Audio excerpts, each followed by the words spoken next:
छठा अध्याय पूतना उद्धार।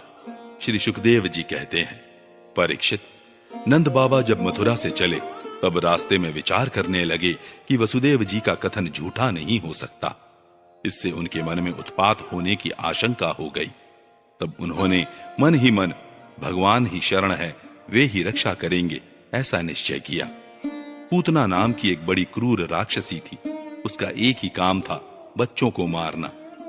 कंस की आज्ञा से वह नगर, ग्राम और अहीरों की बस्तियों में बच्चों को मारने के लिए घूमा करती थी। जहां के लोग अपने प्रतिदिन के कामों में राक्षसों के भय को दूर भगाने वाले भक्त वत्सल भगवान के नाम, गुण और लीलाओं का श्रवण, कीर्तन और स्मरण नहीं करते, वहीं ऐसी राक्षसियों का बल चलता है। वह पूतना आकाश मार्ग से चल सकती थी और अपनी इच्छा के अनुसार रूप भी बना लेती थी। एक दिन नंद बाबा के गोकुल के पास आकर उसने माया से अपने को एक सुंदरी युवती बना लिया और गोकुल के भीतर घुस गई। उसने बड़ा सुंदर रूप बनाया था। उसकी चोटियों में बेले के फूल गुथे हुए थे, सुंदर वस्त्र पहने हुए थी। जब उसके कर्ण फूल हिलते थे तब उनकी चमक से मुख की ओर लटकी हुई अलकें और भी शोभायमान हो जाती थी। उसके नितंब और कुछ कलश ऊंचे ऊंचे थे और कमर पतली थी।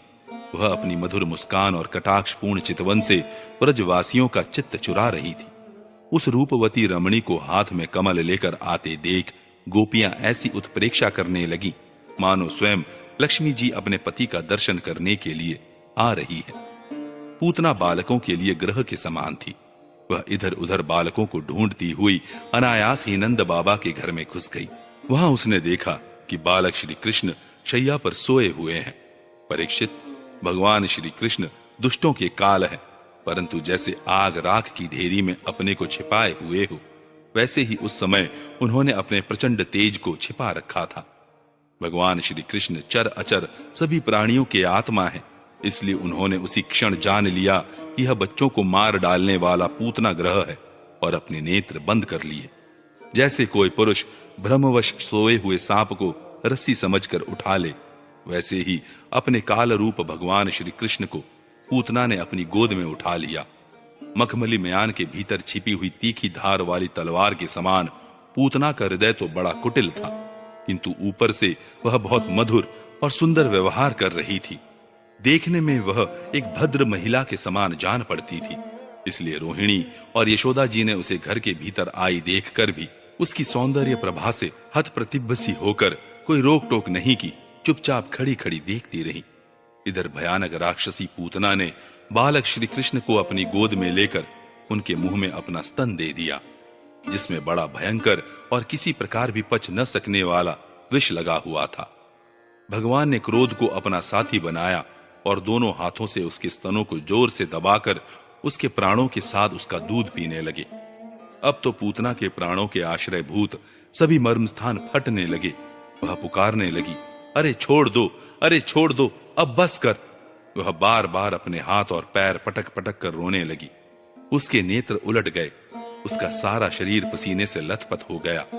उसकी चिल्लाहट का वेग बड़ा भयंकर था। उसके प्रभाव से पहाड़ों के साथ पृथ्वी और ग्रहों के साथ अंतरिक्ष डगमगा उठा। सातों पाताल और दिशाएं गूंज उठी। बहुत से लोग वज्रपात की आशंका से पृथ्वी पर गिर पड़े। परीक्षित, इस प्रकार निशाचरी पूतना के स्तनों में इतनी पीड़ा हुई कि वह अपने को छिपा न सकी। राक्षसी रूप में प्रकट हो गई। उसके शरीर से प्राण निकल गए, मुंह फट गया, बाल बिखर गए और हाथ पांव फैल गए। जैसे इंद्र के वज्र से घायल होकर वृत्रासुर गिर पड़ा था, वैसे ही वह बाहर गोष्ठ में आकर गिर पड़ी। राजेंद्र, पूतना के शरीर ने गिरते गिरते भी 6 कोस के भीतर के वृक्षों को कुचल डाला। यह बड़ी ही अद्भुत घटना हुई।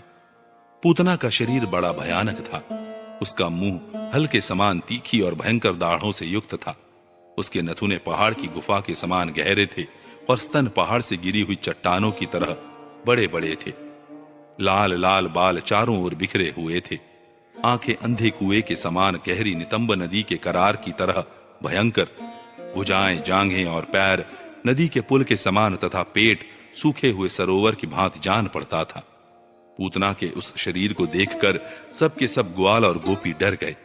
उसकी भयंकर चिल्लाहट सुनकर उनके हृदय, कान और सिर तो पहले ही फट से रहे थे। जब गोपियों ने देखा कि बालक श्री कृष्ण उसकी छाती पर निर्भय होकर खेल रहे हैं, तब वे बड़ी घबराहट और उतावली के साथ झटपट वहां पहुंच गईं तथा श्री कृष्ण को उठा लिया। इसके बाद यशोदा और रोहिणी के साथ गोपियों ने गाय की पूंछ घुमाने आदि उपायों से बालक श्री कृष्ण के अंगों की सब प्रकार से रक्षा की। उन्होंने पहले बालक श्री कृष्ण को गोमूत्र से स्नान कराया, फिर सब अंगों में गोरज लगाई और फिर 12 अंगों में गोबर लगाकर भगवान के केशव आदि नामों से रक्षा की। इसके बाद गोपियों ने आचमन करके अज आदि 11 बीज मंत्रों से अपने शरीरों में अलग अलग अंगन्यास एवं करन्यास किया और फिर बालक के अंगों में बीजन्यास किया। वे कहने लगी, अजन्मा भगवान तेरे पैरों की रक्षा करे, मणिमान घुटनों की, यज्ञ पुरुष जांघों की, अच्युत कमर की, हयग्रीव पेट की, केशव हृदय की, ईशवक्ष स्थल की, सूर्य कंठ की, विष्णु बाहों की, उरुक्रम मुख की और ईश्वर सिर की रक्षा करें।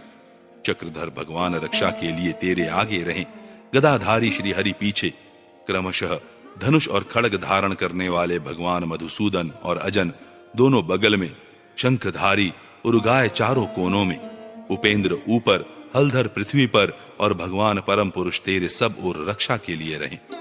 ऋषिकेश भगवान इंद्रियों की और नारायण प्राणों की रक्षा करे, श्वेत द्वीप के अधिपति चित्त की और योगेश्वर मन की रक्षा करे, कृष्णी गर्भ तेरी बुद्धि की और परमात्मा भगवान तेरे अहंकार की रक्षा करें।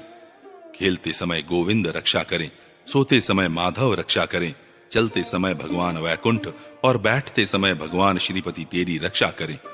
भोजन के समय समस्त ग्रहों को भयभीत करने वाले यज्ञ भोक्ता भगवान तेरी रक्षा करें।